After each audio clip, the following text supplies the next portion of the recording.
but his new boyfriend attacked him violently. Seeing this, Gan thought this is like a live reality show. He tackled the jerk, but after being expelled, Denny still defended him. Subtitles. Gan took the opportunity to confess his feelings to Jenny, with the brave thought in mind, him going to pursue love fearlessly. However, Jenny seemed to be waiting for a delivery, taking an awfully long time to respond. For years, he's been traveling, seeking a legendary buffet, chatting all night, yet Jenny always leaves. Gan wonders, is it really that bad? Gan removed his own medal and presented it to him. Jenny's subsequent departure seemed like a destined farewell, as they were inherently incompatible at this moment.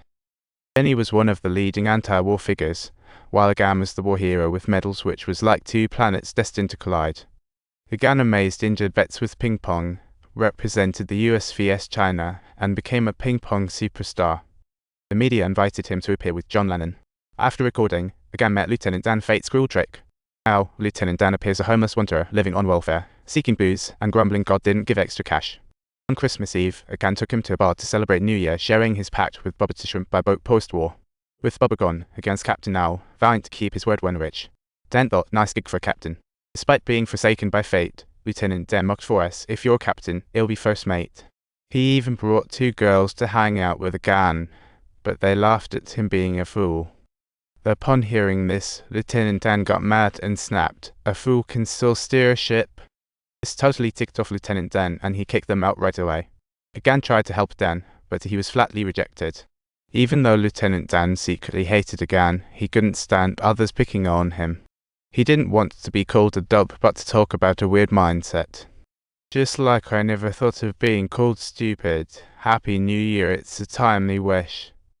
A month later, Gan and the team were invited to the White House for presidential greetings. Political manias.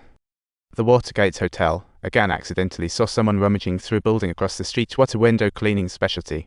He quickly called security, and inadvertently exposing the Watergate scandal. History was changed just like that. The president was forced to resign, forcing Gan to retire early. At home, he found facing Chinese ping pong made him famous. His mom got him a rocket endorsement. He felt like winning a lottery, awaiting the $25,000. Then, Gan visited Bubba's hometown to see his family and spent all savings on a shrimp boat. To honor his pact with Bubba, Gan tried shrimping, but only caught 5 tiny fashionable fish after days. What a novice. The old man who sold him the boat asked why he didn't name it. Gan thought, gotta keep it mysterious.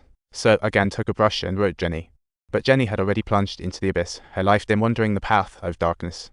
Soon, Gan saw a familiar face at the dock. Lieutenant Dan, promising to serve him, but with hidden plans. Lieutenant Dan planned to mock Gan, but found out he really prayed every week. He thought, what a bizarre transformation. That day, they went shrimping like usual, but came back empty-handed, and Lieutenant Dan sighed, the heavens really want you guys to chill out. Suddenly, the sea turned into a storm, and maybe his words really ticked off God. Gan was scared out of his wits. Lieutenant Dan appeared as if he wanted to go head-to-head with God, climbed up onto the railing with the thought in his mind, who's scared of whom? The following morning, the news delivered the ominous announcement of a tsunami. Hundreds of shrimp boats went missing, but Gan's boat floated safely, unharmed. To talk about a lucky break. Even inexperienced, they could easily harvest shrimp. Gan became the shrimp king overnight. They expanded and set up a shrimping firm, and Lieutenant Dan said, better late than never, thanks, buddy. Right? Living is meaningful while honor from death is pointless thinking. This journey was worth it. Suddenly, Gan got news of his mother's critical illness, feeling inevitable loss. Fate's cruel. His mother calmly said, as if teaching Gan what fate was in a child's way. Gan reminisced. I did really well. You're doing great too, Mom. I'm just not sure if you'll manage your own fate well. You must do your best, like a divine command.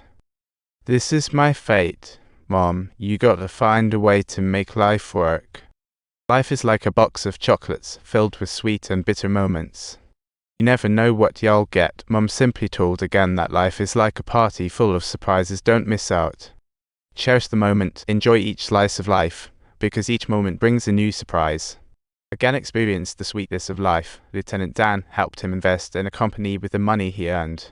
Again thought a bitten apple was from a fruit store. Since then, he's had endless cash. Again remembered his mother's words, using his extra money for charity, and even gave shares to Bubba's mum like a noble hero. After his mother passed, Again lived alone in a big mansion, but felt like something was missing. On this day, the Jenny he had been yearning for day and night finally returned, resembling a reunion as if in a dream.